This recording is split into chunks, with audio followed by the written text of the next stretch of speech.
damai sejahtera Allah yang melampaui segala akal dan pikiran manusia.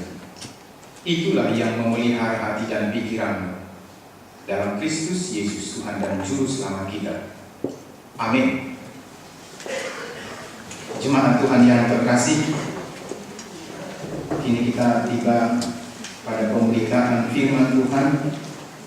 Marilah kita membuka Alkitab kita, firman Tuhan bagi kita pada minggu ini. Saya akan bacakan bagi kita yang tertulis dalam Injil Lukas pasal 18 ayat 28 sampai dengan ayat yang ke-30. Namun Bapak Ibu dan Saudara-saudari, ada baiknya saya akan membacakan mulai dari ayat 18. Mari kita ikuti. Ada seorang pemimpin bertanya kepada Yesus, katanya, "Guru yang baik, apa yang harus aku perbuat untuk memperoleh hidup yang kekal?" Jawab Yesus, "Mengapa kau katakan aku baik? Tak seorang pun yang baik selain daripada Allah saja. Engkau tentu mengetahui segala perintah Allah, jangan berzina, jangan membunuh, jangan mencuri, jangan mengucapkan saksi dusta, hormatilah ayahmu dan ibumu." Kata orang itu, "Semuanya itu telah kuturuti sejak masa mudaku." Mendengar itu, Yesus berkata kepadanya, "Masih tinggal satu hal lagi yang harus kau lakukan. Jual segala yang kau miliki dan bagi-bagikanlah itu kepada orang-orang miskin, maka engkau akan beroleh harta di surga. Kemudian datanglah kemari dan ikutlah aku." Ketika orang itu mendengar perkataan itu, ia menjadi amat sedih, sebab ia sangat kaya. Lalu Yesus memandang dia dan berkata, "Alangkah sukarnya orang yang beruang masuk ke dalam kerajaan Allah.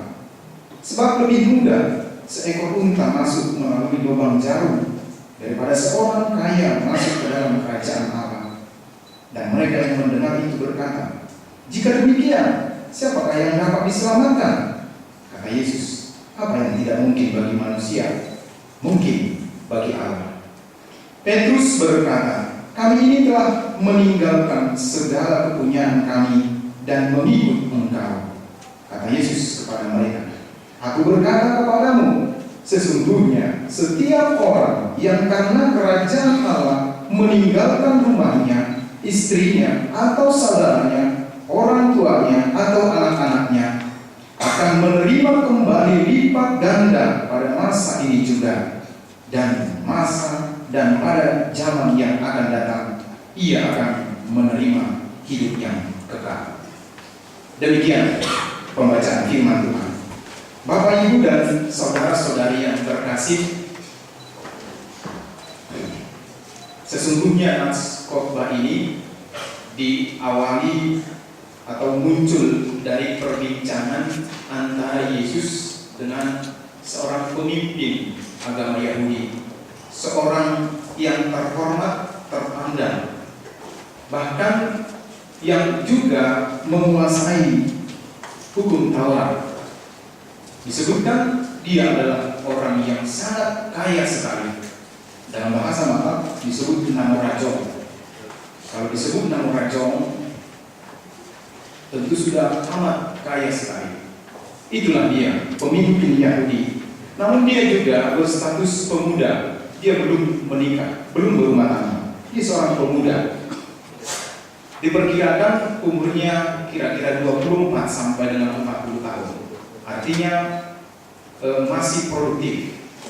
Itu sebabnya para penafsir menafsirkan bahwa pemimpin Yahudi ini, seorang pemuda ini adalah seorang pekerja keras yang hidupnya serius mencari kebutuhan jasmani, tetapi dia juga serius untuk mencari kebutuhan rohaninya.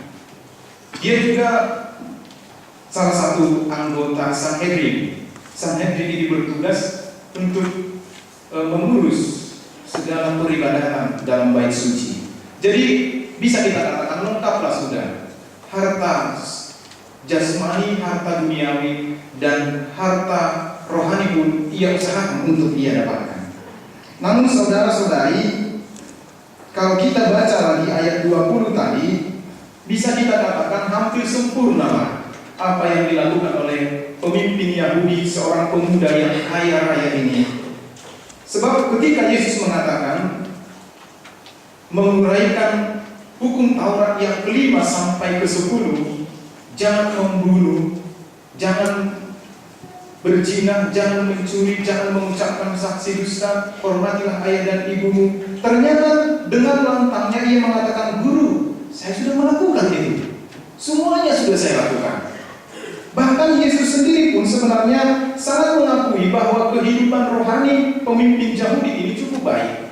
Sebab Yesus mengatakan, tinggal satu lagi saja yang tidak kamu lakukan. Coba kita bayangkan Bapak Ibu dan saudara-saudari. Yesus mengatakan hanya tinggal satu lagi yang ia tidak lakukan. Bukankah itu menuju ke arah kesempurnaan? Rohaninya menuju ke arah kesempurnaan. Tetapi apa yang kita lihat? Si pemimpin Yahudi itu, pemuda kaya itu, ternyata belum siap memperoleh hidup kekal.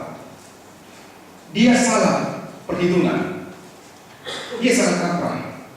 Keyakinannya ternyata salah. Dia menganggap bahwa kekayaan dan ketaatan pada hukum Taurat sudah cukup menjamin dia memperoleh kehidupan yang kekal. Ternyata tidak. Mana buktinya? Ketika Tuhan Yesus mengatakan, tinggal satu lagi yang tidak kamu lakukan. Juallah hartamu, bagi-bagikanlah kepada orang miskin, dan ikutlah aku. Di sini dia baru tersentak, terkejut. Ternyata dia belum siap. Ternyata dia salah perhitungan. Dia pikir harta melimpah itu bisa menjamin mendapatkan harta saudari. Ternyata tidak. Saudara-saudari, sebenarnya tinggal setapak lagi pemuda kaya ini memperoleh hidup kekal. Tetapi keberaniannya, kerelaannya untuk ikhlas melepaskan hartanya, kekayaannya karena perintah Tuhan dan mengikuti Yesus, ternyata gagal di sini. Hanya setapak lagi sebenarnya. Namun siapa yang tidak kaget? Yesus mengatakan bahwa orang kaya itu yang 99% telah melakukan hukum Taurat dan hukum Tuhan ternyata tidak layak sebagai murid Kristus. Ternyata tidak layak mendapatkan kehidupan kekal. Siapa yang tidak kaget mendengarkan ini? Siapa yang tidak memiliki perasaan mustahil? Dan itulah yang muncul dalam pikiran orang banyak. Coba kita lihat. Orang banyak itu bertanya-tanya. Jadi jika demikian, siapa yang dapat diselamatkan? Muncul ungkapan ini menggambarkan bahwa orang banyak itu, dan termasuk Petrus dan juga para murid, mereka gelisah. Wah, orang yang kaya sekali, orang yang sudah hampir sempurna menunaikan hukum Taurat, hukum Yahudi, tetapi Yesus mengatakan belum layak, tidak berhak atau tidak layak menjadi murid Yesus. Kemudian Petrus dan orang banyak bertanya dalam hatinya, bagaimana dengan kami? Kami orang miskin, kami tidak punya kekayaan, kami tidak memiliki harta banyak, hukum Taurat pun belum tentu sempurna kami lakukan. Mungkinkah kami juga mendapatkan kehidupan yang kekal? Inilah keterkejutan itu. Itu sebabnya muncul pertanyaan, jika demikian, siapakah yang dapat diselamatkan? Mungkin kita juga seperti itu Bapak Ibu dan saudara-saudari. Orang yang hampir sempurna, Yesus katakan belum layak memperoleh kehidupan yang kekal. Apalagi saya. Kalau kita bertanya-tanya, apa yang saya lakukan untuk Tuhan? Atau apa yang telah saya lakukan untuk sesamaku? Belum ada, masih sedikit. Apakah kita belum layak? Apakah kita sudah layak menerima kehidupan kekal dan menjadi murid Yesus? Namun Yesus dengan segera menghiburkan hati para orang banyak itu, termasuk Petrus dan murid-murid Yesus, dengan berkata, apa yang tidak mungkin bagi manusia, mungkin bagi Allah. Itulah penghiburan yang diberikan oleh Yesus. Jangan khawatir. Gitu.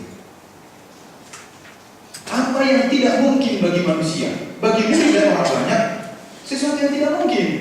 Orang kaya dan taat beribadah, anggota Sanhedrin, tidak layak mengikuti Yesus, tidak layak mendapatkan kehidupan kekal. Tidak mungkin bagi manusia, tetapi mungkin bagi Allah.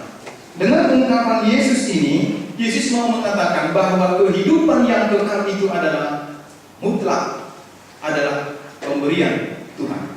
Bukan karena memenuhi seluruh hukum Taurat, bukan karena kerajinan atau kebaikan melakukan tuntutan peribadahan, atau bukan karena status, bukan karena jabatan, bukan karena kekayaan, tetapi itu adalah mutlak atas anugerah Tuhan. Saudara-saudara yang terkasih, hal ini dimaksudkan bahwa bukan jabatan, bukan kekayaan, bukan harta melimpah, bukan ketaatan hukum Taurat dan ibadah menjadi sumber keselamatan, tetapi kesediaan mau mengikuti, menuruti apa yang dikatakan Kristus. Itu saja kesalahan pemimpin Yahudi, seorang yang terpandang ini. Sudah langsung berkomunikasi dengan Yesus. Juallah hartamu, bagikan untuk orang miskin, dan ikutlah aku. Langsung. Tetapi ujian yang satu itu membuat dia gagal, tidak lulus menjadi murid Yesus dan memperoleh kehidupan yang kekal. Ternyata dalam konteks seperti ini tidak ada gunanya harta melimpah dan jabatan tinggi kalau tidak punya kasih dan rasa solidaritas terhadap sesama. Dalam konteks seperti ini, harta itu tidak ada gunanya bagi si pemilik, jabatan itu tidak ada gunanya bagi si pemilik. Untuk apa dia mendapatkan kehidupan dunia ini kalau dia tidak mendapatkan kehidupan yang kekal, kalau dia tidak mendapatkan harta surgawi? Untuk apa kita terpandang di dunia ini kalau Yesus tidak memandang kita, tidak menghargai kita? Itulah sebabnya Yesus menghibur para murid-murid dan orang banyak. Tidak usah khawatir, tidak ada yang tidak mungkin bagi Tuhan. Yang mendengarkan Yesus itu adalah orang banyak, tentu orang sakit, orang miskin, orang yang tidak memiliki apa-apa.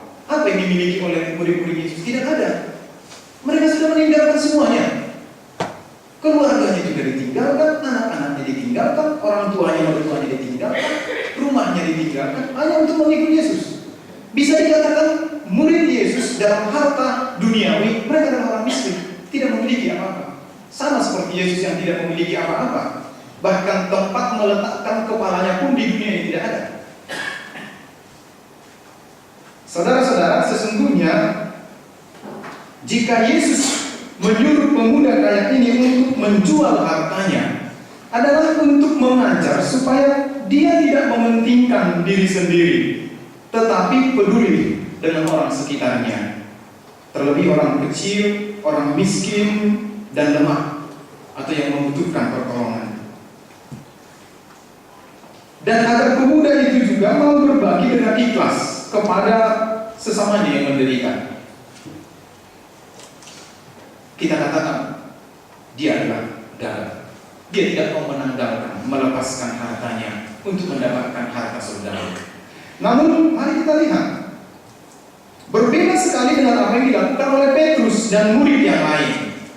Jika pemimpin Yahudi yang kaya itu tidak mau melepaskan hartanya untuk dibagikan kepada orang miskin dan untuk menuruti apa yang dikatakan Yesus menjadi muridnya, tetapi Yesus, Petrus dan murid-murid rela meninggalkan segala kepunyaan mereka dan mengikut Yesus.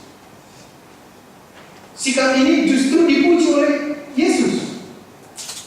Yesus memuji keputusan ini dengan berkata, sesungguhnya setiap orang yang karena kerajaan Allah meninggalkan rumahnya, meninggalkan istrinya, meninggalkan saudaranya, meninggalkan orang tuanya dan mengikut aku, maka dia akan mendapatkan lipat kali ganda pada masa ini juga, dan pada masa yang akan datang dia akan mendapatkan kehidupan yang kekal. Supaya kita jangan salah mengartikan nats ini, Bapak Ibu dan saudara-saudari, sebenarnya meskipun Petrus dan para murid meninggalkan rumahnya, meninggalkan keluarganya, meninggalkan anak-anaknya, mertuanya, saudaranya, dan orang tuanya, tetapi sebenarnya Petrus dan murid-murid lain masih tetap memiliki tanggung jawab terhadap keluarga. Mari kita lihat salah satu tanggung jawab yang ditunjukkan oleh murid-murid Yesus, yaitu Petrus. Ketika mertuanya sakit, ketika mertua Petrus sakit, justru ia mengundang Yesus masuk ke rumahnya, datang ke rumahnya untuk menyembuhkan penyakit mertuanya. Itu salah satu bukti, meskipun Petrus meninggalkan keluarganya, rumahnya, dan anak-anaknya, bahkan mertuanya, tetapi kepeduliannya, kasihnya, tanggung jawabnya kepada keluarga tidak terputus. Tidak seperti yang dipahami oleh orang banyak, sebagian orang mengikut Yesus, meninggalkan keluarga, bahkan ada yang membenci keluarganya, bahkan bertemu dengan keluarganya pun tidak mau, dijumpai keluarganya pun tidak mau, dengan alasan saya mau mengikut Kristus, saya mau memberitakan Injil. Banyak sekali seperti itu. Bahkan ada pemuda di kota-kota besar, dia meninggalkan studinya, dia meninggalkan pelajarannya, dia meninggalkan sesuatu yang penting bagi dia hanya untuk mengikut Yesus, dengan alasan mengikut Yesus. Dia meninggalkan studinya yang sedang duduk di bangku perkuliahan dengan alasan mengikut Yesus. Tentu tidak harus seperti itu mengikut Yesus. Kalaupun itu berlaku bagi Petrus dan para murid, itu sebenarnya adalah panggilan khusus bagi mereka. Kita juga tentunya tidak harus meninggalkan keluarga kita, meninggalkan pekerjaan kita, meninggalkan orang tua kita, kemudian kita mengikut Yesus. Juga tidak harus seperti itu. Tetapi bukan menutup kemungkinan ada orang-orang tertentu yang memiliki panggilan khusus. Dia harus meninggalkan rumahnya, meninggalkan sanak saudaranya dan orang tuanya untuk beberapa waktu.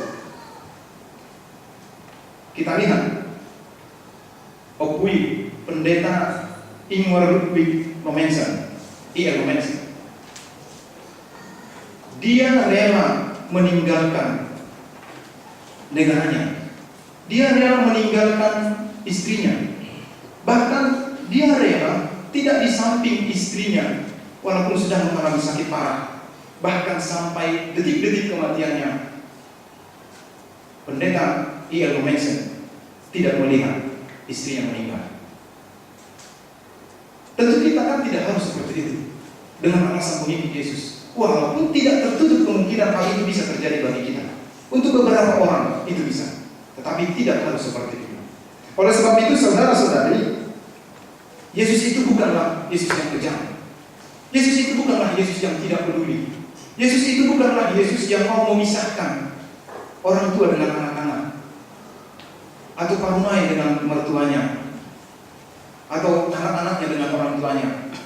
Yesus tidak memisahkan Petrus dari mertuanya, murid-muridnya dari anggota keluarganya. Tetapi Yesus sebenarnya mau menunjukkan yang prioritas dalam hidup ini adalah silakan pilih. Mengikut Yesus atau mengikuti keinginan keluarga. Sebenarnya yang mau dikatakan di sini adalah soal prioritas. Menuruti keinginan keluarga atau mengikuti apa yang dikatakan oleh Yesus. Jadi bila pun dikatakan sesungguhnya setiap orang karena kerajaan Allah meninggalkan rumahnya, istrinya, saudaranya, orang tuanya atau anak-anaknya akan menerima kembali lipat ganda pada masa ini, pada zaman yang akan datang menerima kehidupan yang kekal. Sebenarnya Yesus ingin menggugah dan menantang para pengikut dan juga kita di zaman sekarang untuk mengambil sebuah keputusan. Apakah menurut perintah Yesus atau menuruti keinginan keluarga, meskipun mereka adalah orang-orang yang paling dekat, paling kita cintai dan paling berharga dalam hidup kita.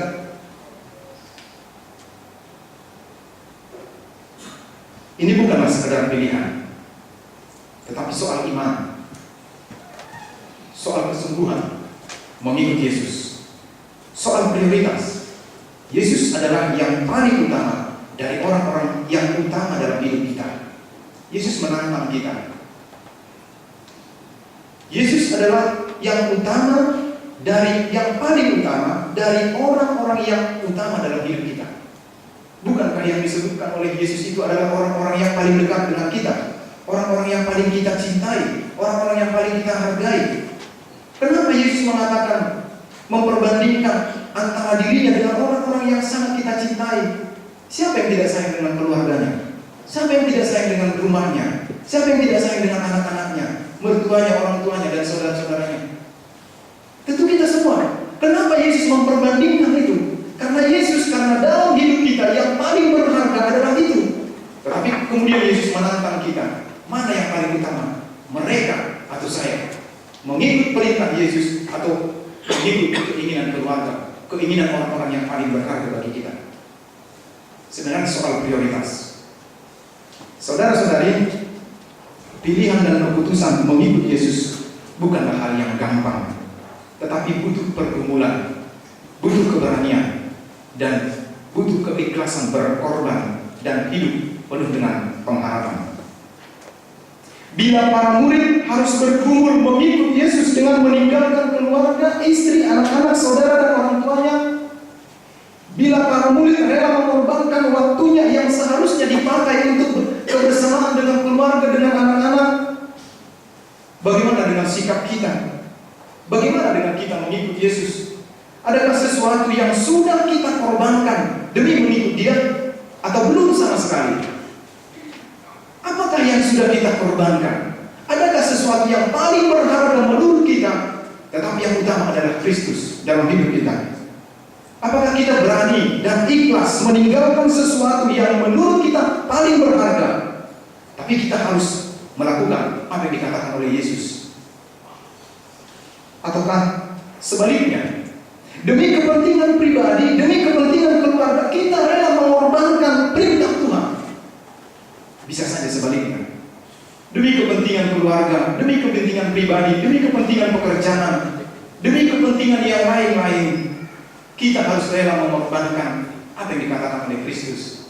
Kita rela meninggalkan apa yang diperintahkan oleh Tuhan bagi kita. Saudara-saudari, ini menjadi pergumulan kita bersama. Ternyata menjadi pengikut Kristus tidak sesederhana yang kita bayangkan, tetapi butuh pergumulan dan pengorbanan, butuh keberanian dan keikhlasan untuk melepaskan, untuk meninggalkan. Jemaat Tuhan, sesungguhnya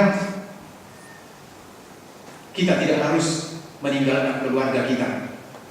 Itu sangat ekstrim sekali. Tetapi Yesus hanya ingin menggugah kita. Tetapi jika salah satu anggota keluarga kita menyimpang dari iman, kita harus berani mengatakan tidak untuk mengikuti Dia. Kita harus membenci jalannya, tetapi kita harus tetap mengasihi Dia. Dan justru yang paling baik adalah seperti sikap Yosua, keluarga Yosua. Ini menjadi keluarga teladan bagi kita. Yosua mengambil komitmen, aku dan seluruh anggota keluargaku, kami akan tetap mengikut Tuhan. Aku doaku sebagas oleh Jehovah orang lain. Itu menjadi keluarga teladan yang patut kita tiru. Bagaimana caranya supaya kita semua anggota keluarga kita mengikut Kristus? Tentu kita harus saling membantu, saling memperhatikan, saling mengasihi, saling mengingatkan. Sudah sampai di mana pertumbuhan iman anggota keluarga kita. Saudara-saudari yang terkasih, apa yang menjadi pesan firman Tuhan ini bagi kita?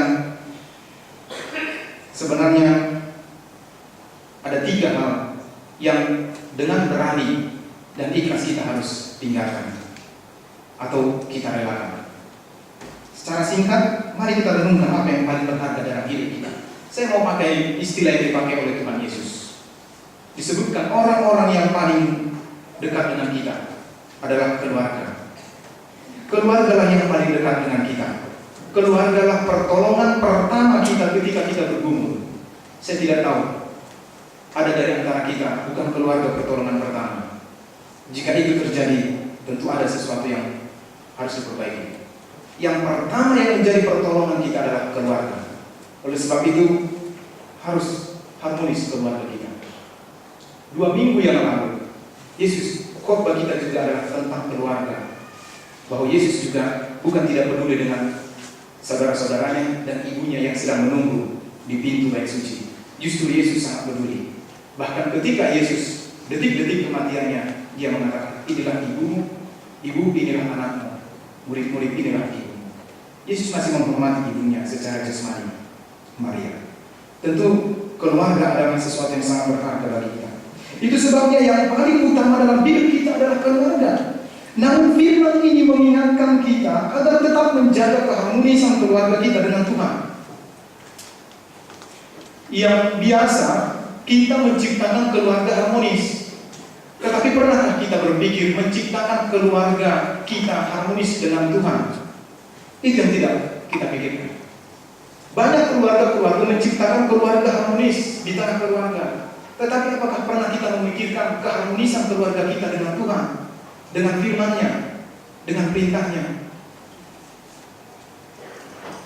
Janganlah kiranya alasan keluarga mengorbankan ketaatan dan kesetiaan kita pada perintah-Nya, atau janganlah kiranya keluarga menghambat bahkan mempersulit kita untuk mengikut Kristus.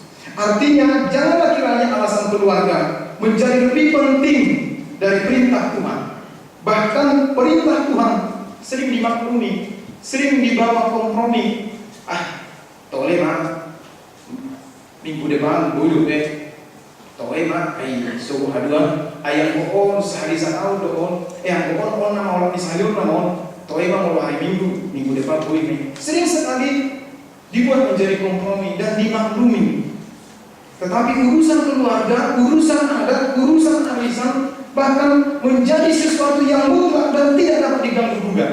Saya tidak tahu apakah itu tanpa sengaja. Anggota gereja, tukang pertanian, tukang ulang di Buria, ibu-ibu main sugut aduan bui-bui. Alai anggota urusan keluarga, paradam, arisan, doakan masih, dan bui juga mutlak ikut. Ya tentu ini menjadi bahan evaluasi bagi kita. Sesungguhnya keluarga, sesungguhnya adat yang menjadi sosial itu, kepentingan lainnya, semuanya itu berguna bagi kita.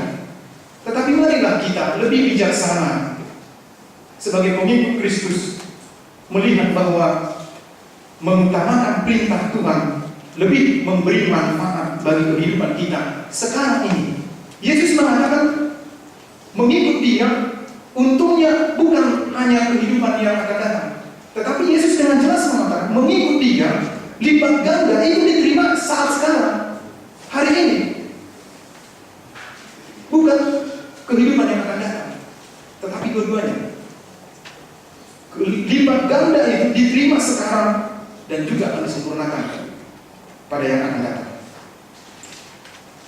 Rasul Paulus mengatakan dalam 1 Korintus 6 ayat 12, segala sesuatu halal bagiku, tetapi bukan semuanya berguna. Segala sesuatu halal bagiku, tetapi aku tidak membiarkan diriku diperhambat oleh apapun. Bui dua mengingat sudah halal, dengan sudah datang lagi. Alaikum mana kita? Belum tentu itu berguna bagi pertumbuhan iman kita. Paulus mengatakan, aku tidak mau diperhambat oleh apapun. Aku tidak mau mempertaruhkan imanku dengan hal-hal apapun. Yang kedua yang berharga dalam hidup kita adalah pekerjaan, jabatan. Kita semua sangat membutuhkan pekerjaan atau jabatan. Sebab hasil pekerjaan itulah yang akan memenuhi kebutuhan keluarga kita. Namun firman ini juga mengingatkan kita supaya setiap pekerjaan kita menjadi sebuah kesempatan bagi kita untuk bersyukur, bersaksi, dan menyatakan kebenaran. Oleh sebab itu, saudara-saudara, kita harus berani dan ikhlas menanggalkan dan meninggalkan segala bentuk-bentuk kebohongan, bentuk-bentuk dusta, penipuan, keserakahan, korupsi, dan persekongkolan, serta niat-niat jahat terhadap sesama kita melalui pekerjaan kita. Kita harus bersih dari pekerjaan dan jabatan kita. Itu adalah sebaiknya kita pakai kesempatan untuk bersaksi, menyatakan kebaikan Allah, dan bersyukur kepada Tuhan. Kita harus berani meninggalkan itu demi memenuhi perintah Tuhan. Kita harus tetap menjadikan pekerjaan atau jabatan kita sebagai alat untuk mendekatkan diri kita kepada Tuhan, bukan untuk memperlebar, memperbesar jarak antara kita, keluarga, dengan Tuhan. Bisa saja tanpa disadari oleh kita yang memiliki pekerjaan, yang memiliki jabatan, ternyata kita sudah jauh melenceng dengan perintah Tuhan tanpa kita sadari. Bahkan bisa saja orang menikmati pekerjaannya yang sebenarnya penuh dengan dusta, dosa dan kebohongan. Ini juga menjadi evaluasi bagi kita. Dan yang terakhir, saudara-saudari, yang ketiga, yang paling berharga dalam hidup kita adalah uang atau harta atau kekayaan. Kita semua membutuhkan uang. Tidak seorang pun yang tidak butuh. Bahkan Yesus sendiri pun membutuhkan uang. Ketika bersama-sama dengan murid-muridnya, Yesus juga membayar pajak. Itu dipakai dengan apa? Dengan uang. Yesus juga membutuhkan uang. Uang sangat membantu kehidupan kita dan mensejahterakan kehidupan kita. Namun firman ini mengingatkan kita agar berhati-hati dengan uang. Bukan karena uang itu memiliki kekuatan magic, tetapi uang sangat memberikan godaan yang besar untuk menjatuhkan kita dalam pencobaan. Namun sesungguhnya uang harus menjadi alat bagi kita untuk mewujudkan perintah Tuhan. Dengan uang kita dapat membantu sesama dan memberikan bantuan kepada orang lain. Paulus jelas sekali melihat bahaya penyalahgunaan uang atau cinta akan uang ini, yaitu menyimpang dari iman dan menyiksa diri dengan berbagai-bagai duka.